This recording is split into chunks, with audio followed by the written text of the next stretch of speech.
Homeowners Association Karen actually seized a wedding carriage. Can you believe that? One minute we were about to celebrate love, vows and family, and the next, she was standing in the driveway like some self-appointed sheriff, screaming that the carriage was community property. What kind of person looks at a bride's dream ride and thinks, mine now? I swear, I could still hear the horses snorting nervously, their hooves clinking against the asphalt, while the whole neighborhood stared in stunned silence. My chest tightened. This was supposed to be my cousin's perfect day, her Cinderella moment. And instead, here came Karen, pearls rattling on her stiff neck, Homeowners Association badge in hand like she was about to conduct an arrest. Community Ordinance 7B. She barked, her voice shrill, echoing like nails across glass. No carriages, no animals, no unapproved vehicles on Homeowners Association property. This thing is in violation. It belongs to us now until we can determine the fines. You could almost hear the collective gasp. Someone whispered, "Is she serious?" Another neighbor muttered, "She's lost her damn mind." And I was ready to explode. My cousin stood there in her lace gown, veil trembling, tears threatening to ruin her makeup. How dare this woman hijack her joy? I stepped forward, heart pounding, trying to keep my voice steady. "Karen, this isn't a community decoration. It's a private rental. For a wedding. You can't just—" "Oh yes, can." She cut me off, practically foaming at the mouth. "Read the charter. I enforce it. The Homeowners Association owns everything on this street when it violates code." What?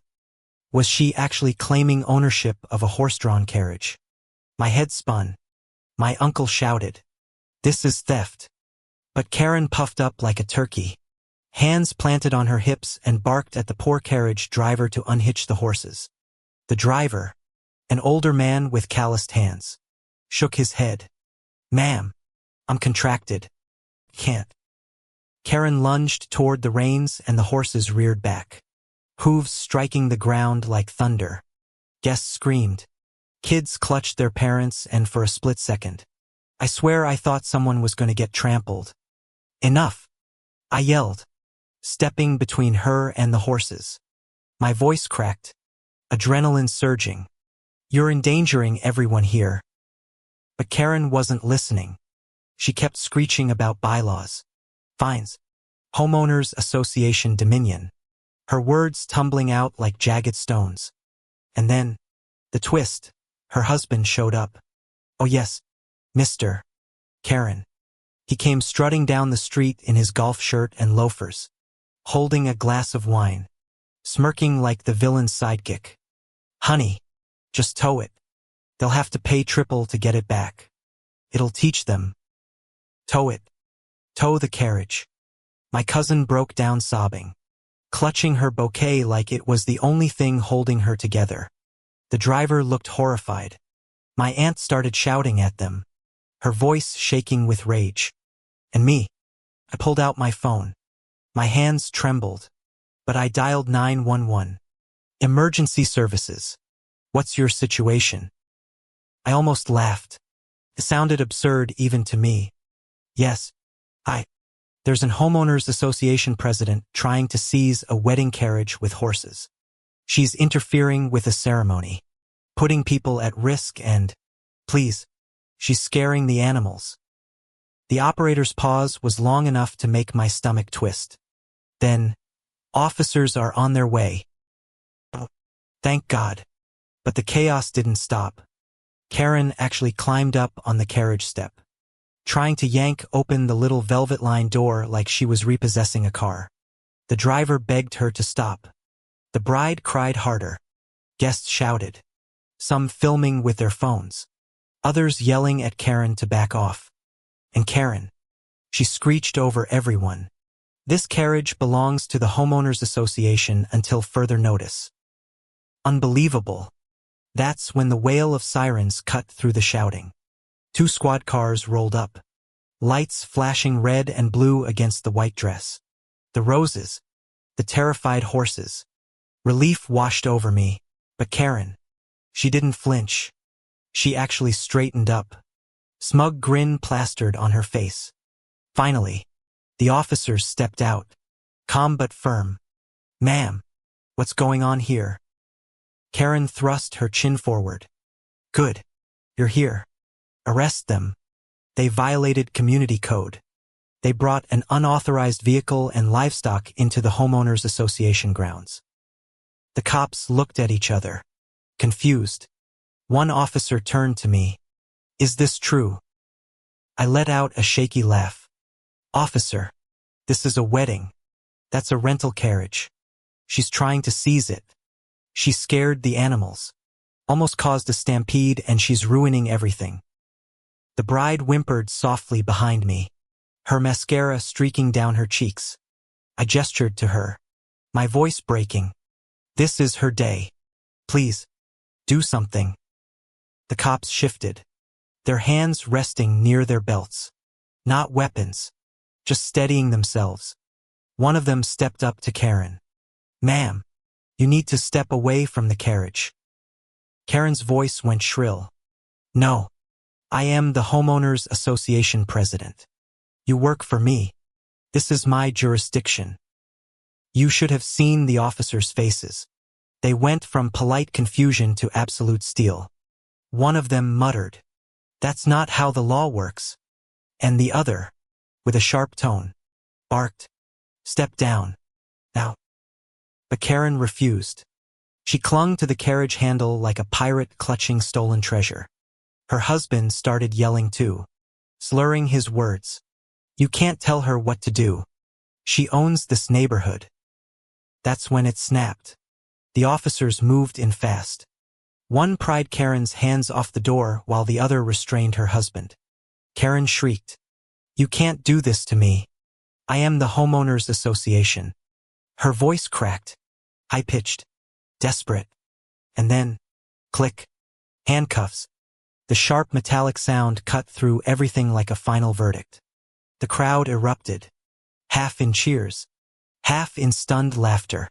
The bride gasped, covering her mouth. The horses stomped, restless but calmer now that the chaos was ending.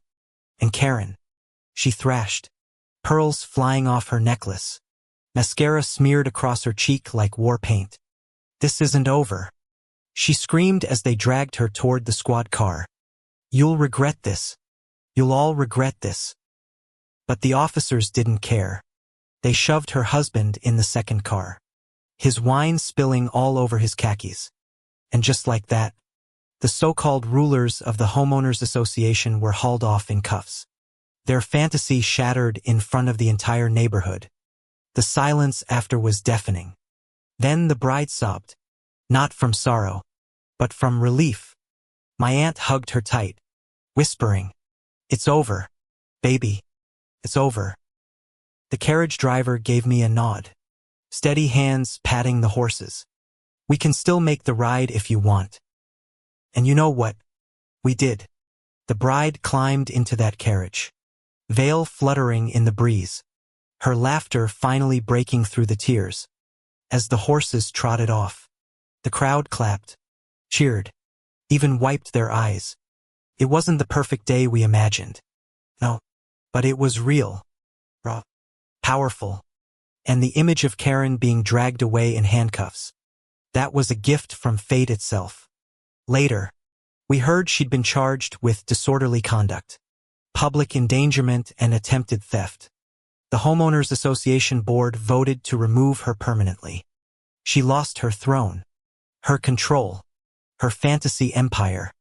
And every time I walk down that street now, neighbors nod knowingly, like we all share the same delicious secret, Karen's downfall. Do I feel bad? Maybe for half a second. But then I remember the look on my cousin's face. Her tears, the horses panicking, the children screaming, and no, I don't feel bad at all. Some people think rules make them gods. But in the end, the law has the final word. And as for Karen, her story didn't end with victory, but with the bitter taste of handcuffs, flashing lights, and a neighborhood that finally breathed free. So tell me, Was it poetic justice? Or was it karma in its purest form? Either way, I'll never forget the sound of those cuffs clicking shut. Thank you for listening. If you enjoyed this story of wild homeowners association drama, please like, share, and subscribe to the channel so you won't miss the next unbelievable tale. She said it was a warning shot, but my friend lay bleeding behind my pool while Karen screamed about property boundaries. 30 minutes later, a dozen SWAT officers had her house in their scopes, and what they found inside would flip the whole neighborhood on its head. It was a bright Thursday morning when it all began. Hot, dry, the kind of August day where everything feels a little more brittle. People's tempers, too. I was pulling weeds by the fence when I heard it. Crack. A gunshot. I froze. My chest tightened like a vice as I dropped the garden tool. Then a scream cut the air.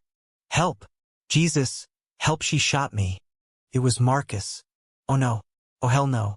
I sprinted toward the back of the yard. There, slumped next to the shallow end of my pool, was my friend Marcus. Blood poured from his thigh, his face twisted in pain. And standing just behind the fence on her side was her, Karen.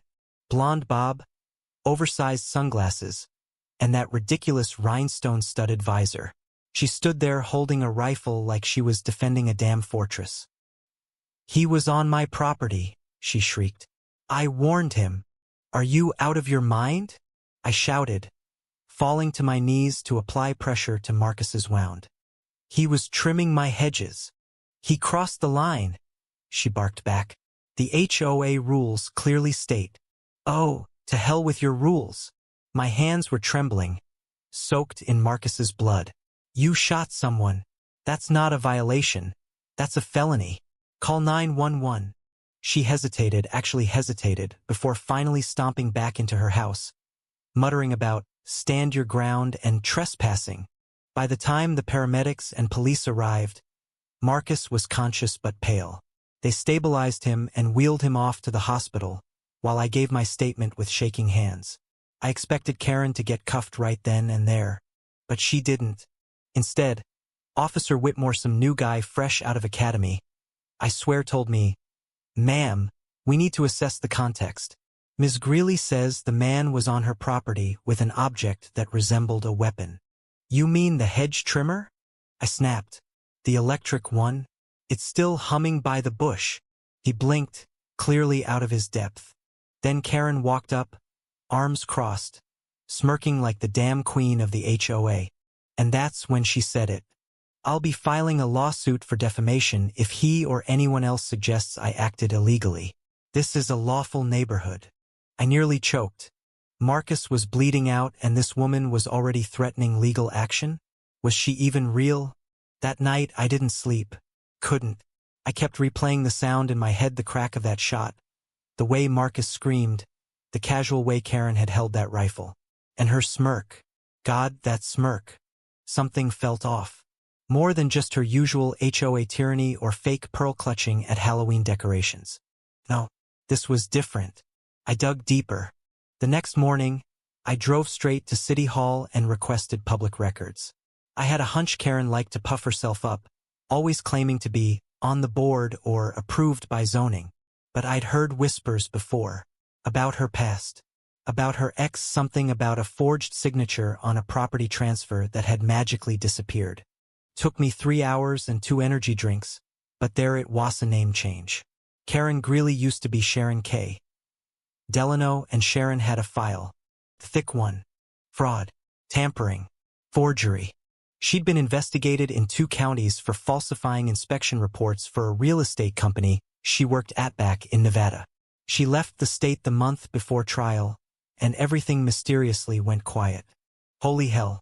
She'd rebranded herself here. Moved into this HOA like a queen taking a new castle. But here's the kicker, there was also a 911 record from just a year ago. A domestic disturbance complaint. A man yelling. A loud crash. Then silence. No charges filed. But the responding officer noted that there were firearms visible in plain sight inside the home. Secured but numerous. Why had no one followed up? Suddenly, this wasn't just about Marcus. This was about what was in that house. I called Detective Jarvis. He wasn't on the HOA's good side, which was exactly why I trusted him. Listen, I told him, I know I sound crazy, but you need to get a warrant. She's hiding more than just anger issues. He sighed, clearly used to neighborhood drama. Ma'am, unless you've got. She shot someone, and she has a history of fraud and firearms. How much more do you need? He went quiet. The next day, everything cracked wide open. Marcus's lawyer filed charges and included photos from the hospital. The wound, the stitches, the nerve damage. It was no warning shot. It was malicious. And the HOA they tried to back Karen released a statement about respecting residents' rights. But not everyone agreed. A whistleblower, Jessica, from the architectural committee, slid an envelope under my door. Inside were copies of emails from Karen. She'd been instructing board members to ignore complaints against her, threatening to shut down anyone who questioned her. And get this, telling someone to erase surveillance footage from the HOA clubhouse that night Marcus was shot. I turned it all in. Within 48 hours, Detective Jarvis had enough for a judge. And just after sunset, the street lit up with flashing red and blue. SWAT. They moved like liquid, silent, fast, precise. Karen's house was surrounded before she could so much as close her blinds. Then came the voice over the loudspeaker. Ms. Greeley, come out with your hands up. This is a warrant for illegal weapons possession and obstruction. I watched from my porch, heart thundering. Karen screamed something unintelligible. Then, just like in some TV drama, boom, they breached the door. 10 minutes later, she was dragged out in cuffs, mascara streaking down her cheeks, kicking and screeching like a banshee. And what they found? Oh, that was the final nail. Inside Karen's house, officers uncovered something that made the whole neighborhood reel in shock. More than a dozen illegal firearms. Several weren't even registered, some were military-grade.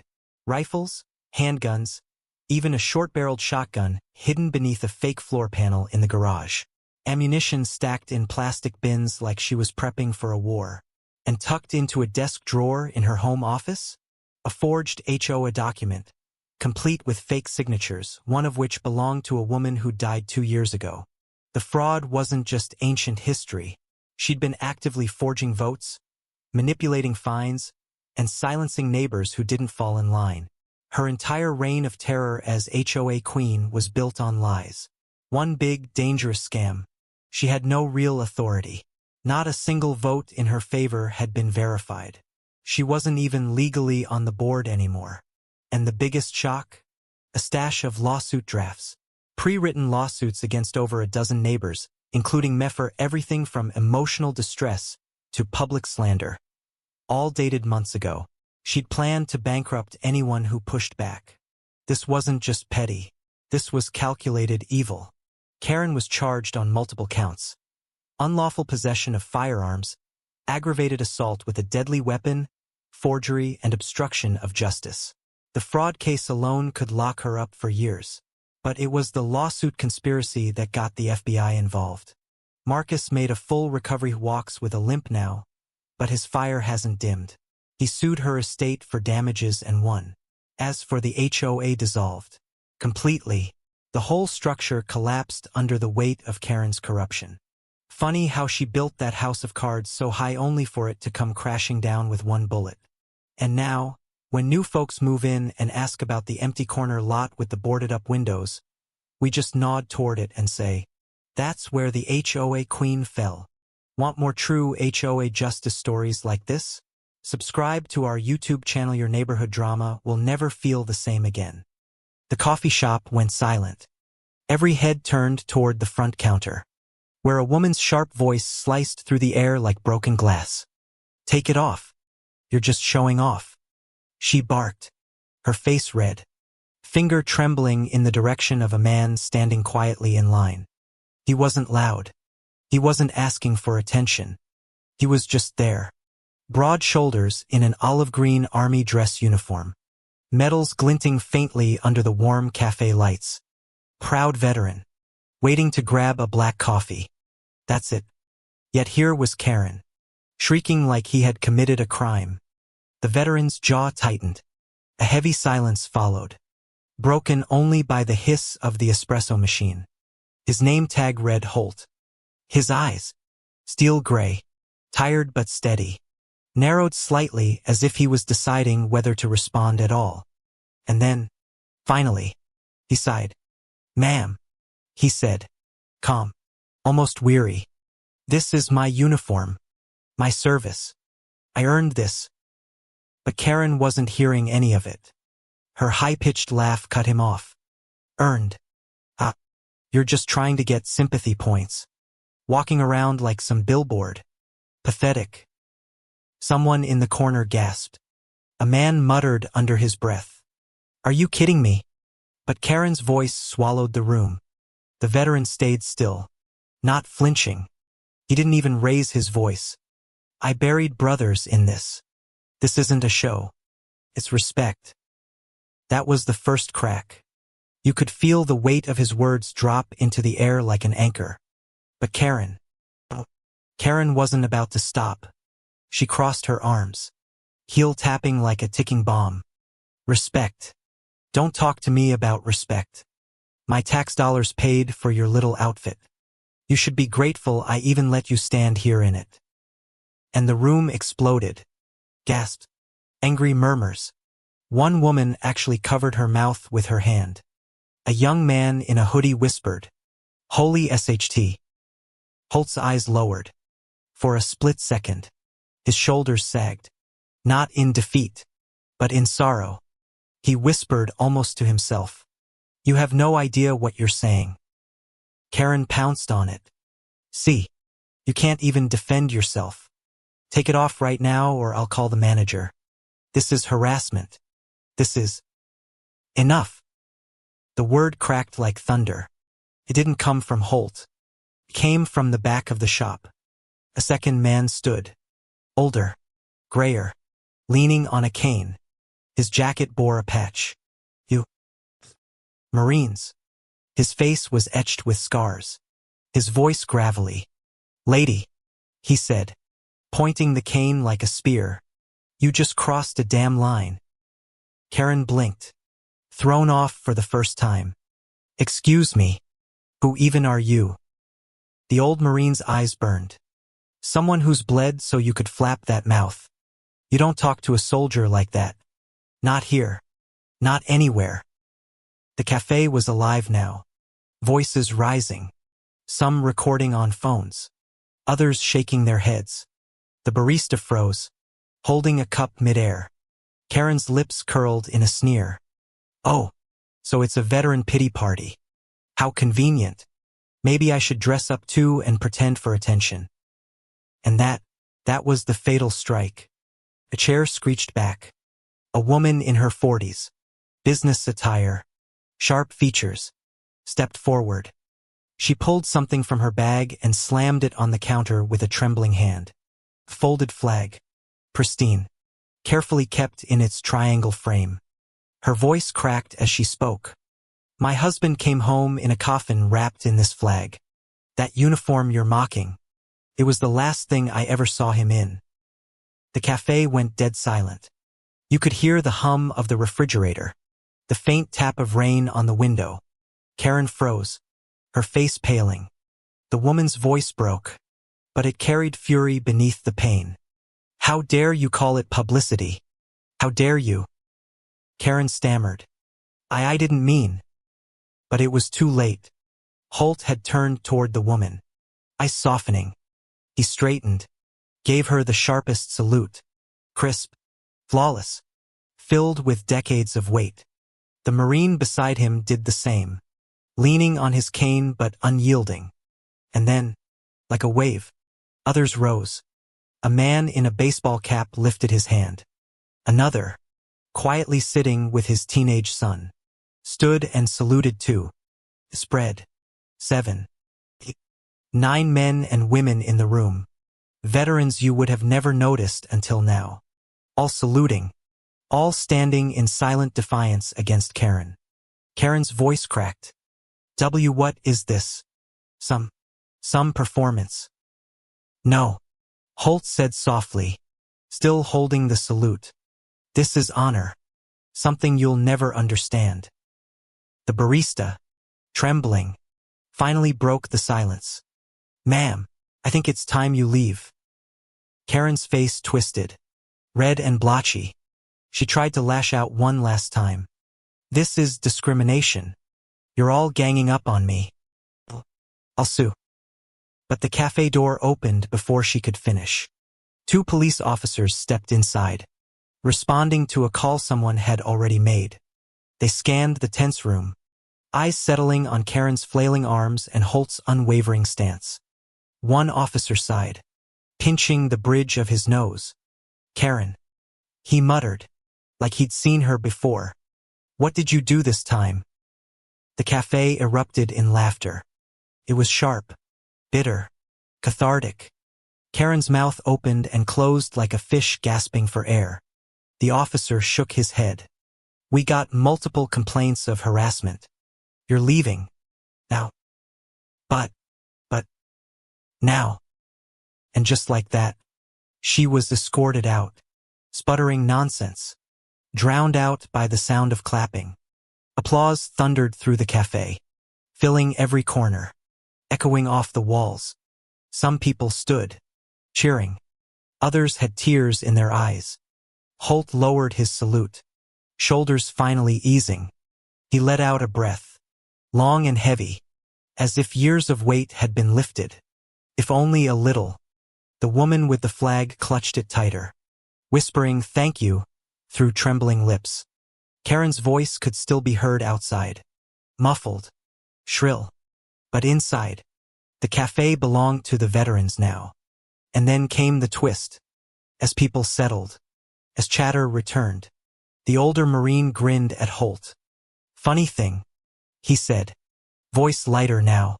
I know you. Afghanistan, 2007. You pulled my sorry ass out of a burning Humvee. Holt blinked, stunned. Reyes. Sergeant Reyes. The Marine chuckled. Still alive. Thanks to you. The cafe went quiet again. Not tense this time, but reverent. Holt shook his head, almost laughing, almost crying. I didn't think anyone remembered. Reyes tapped his cane on the ground. Firm. We remember. Always. The barista, still teary-eyed, finally pushed Holt's coffee forward. It's on the house, she said. For all of you. Applause broke out again, softer this time, but just as powerful.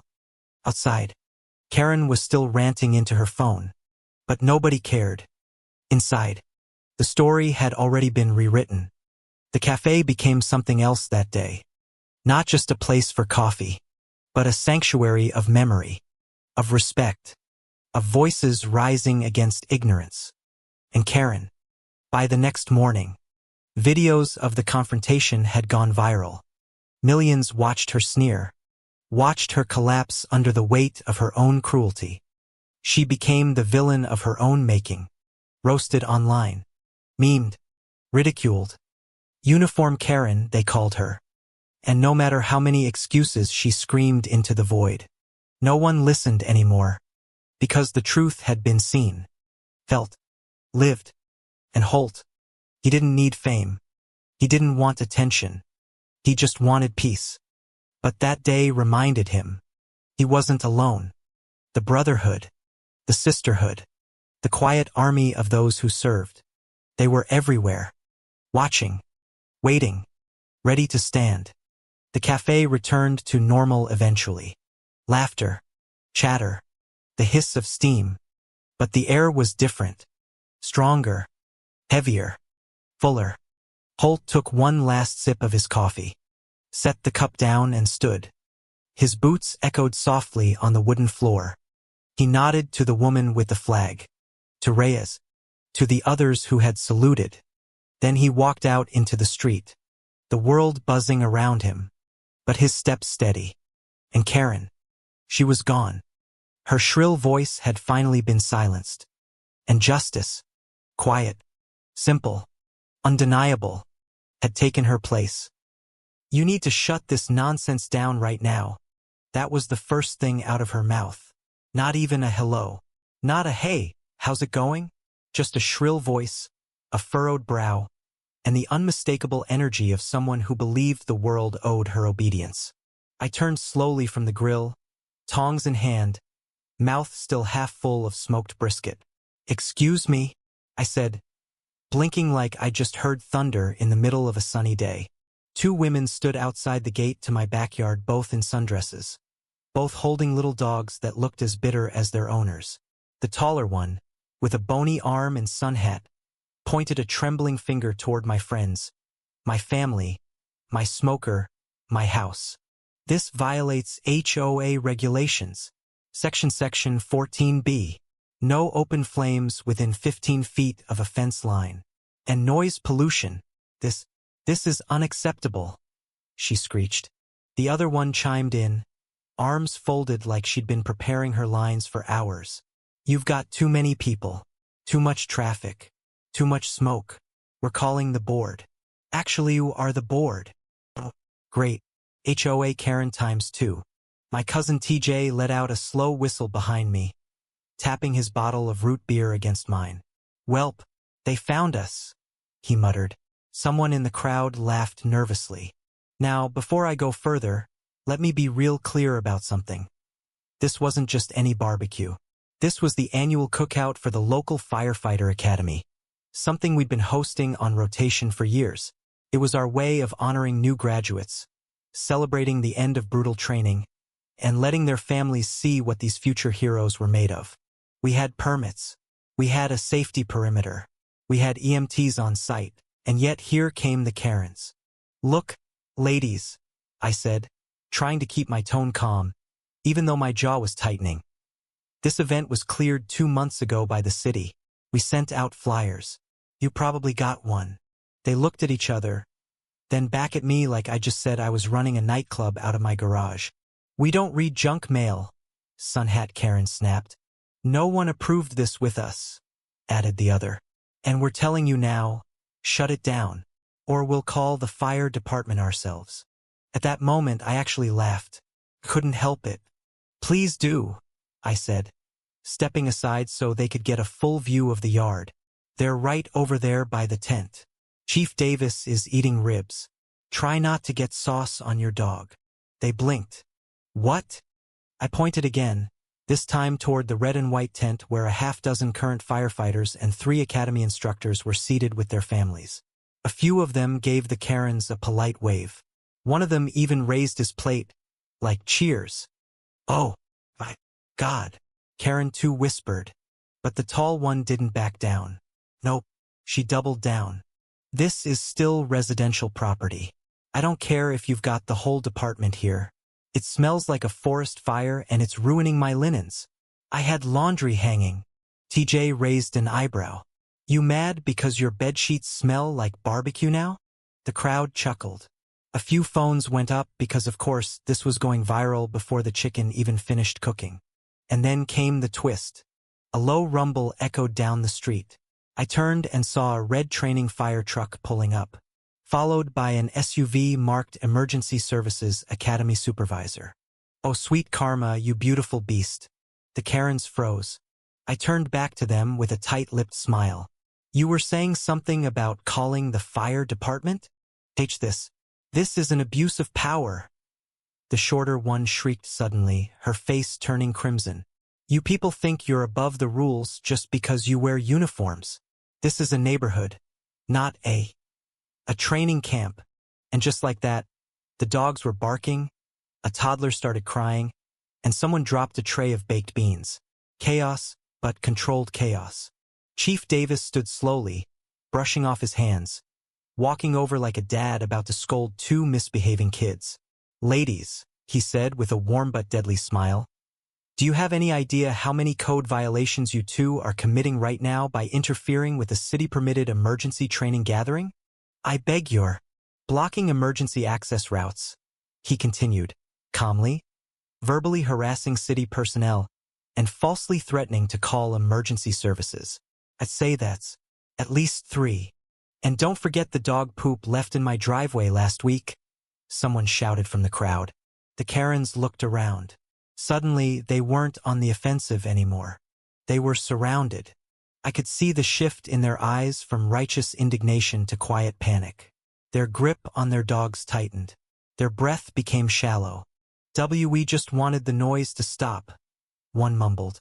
Oh, now it's about the noise, TJ muttered. Chief Davis sighed and looked back at me. You want us to escort them off the property, or? I thought about it. I really did. But sometimes poetic justice is more satisfying than paperwork.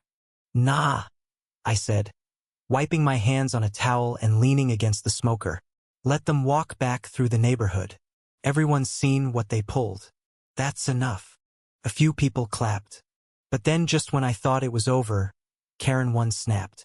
She spit on the lawn. Enjoy your little redneck reunion. This isn't over. Chief Davis narrowed his eyes. You just made it worse, he said quietly. For you. Because apparently they hadn't filed their HOA annual registration properly. And their harassment today was now being added to the complaint file for ongoing misconduct. Turns out, Karma had a clipboard and a badge. 3 days later, a thick envelope showed up in every resident's mailbox, including mine. It was from the city's Neighborhood Compliance Division. Inside, a formal notice detailing a full investigation into the HOA board's conduct, complete with complaint numbers, recorded testimonies, and several photos from that barbecue day, submitted anonymously. You could see the Karen sisters mid-yell, their dogs flailing in their arms, and Chief Davis calmly jotting down notes beside them. Turns out, that little outburst on my lawn was just the tip of the iceberg. The city dug deeper. Turns out the Karens had been misusing HOA funds for months, paying for board lunches at a country club and decorative improvements that all led to their own driveways. Worse, they had no legal authority to enforce the rules they screamed about. Their term had expired 2 months ago. They just never told anyone. So guess what happened next? They got voted out. In a fiery emergency meeting, with over 70 neighbors in attendance, both Karen sisters were removed unanimously. A few brave souls even demanded a full audit. But the cherry on top, they got served. 2 shiny lawsuits, one civil for HOA fund mismanagement, and one from the city for interfering with a permitted emergency service event. You should have seen their faces when the process server walked up during their morning dog walk. One dropped her latte. The other screamed something about unconstitutional lawn terrorism. I swear the dogs looked embarrassed. And our neighborhood? We're better now. The new board includes a retired firefighter, a schoolteacher, and a single mom who actually reads the bylaws. Our next barbecue? Already on the calendar, and this time, it's a potluck. So yeah, Karen tried to shut down my backyard barbecue. But she didn't know it was hosted by the Firefighter Academy, and she sure didn't see the lawsuit coming. Want more wild stories where karma hits back hard? Subscribe to our YouTube channel because some drama deserves to be grilled, flipped, and served extra smoky. Fire.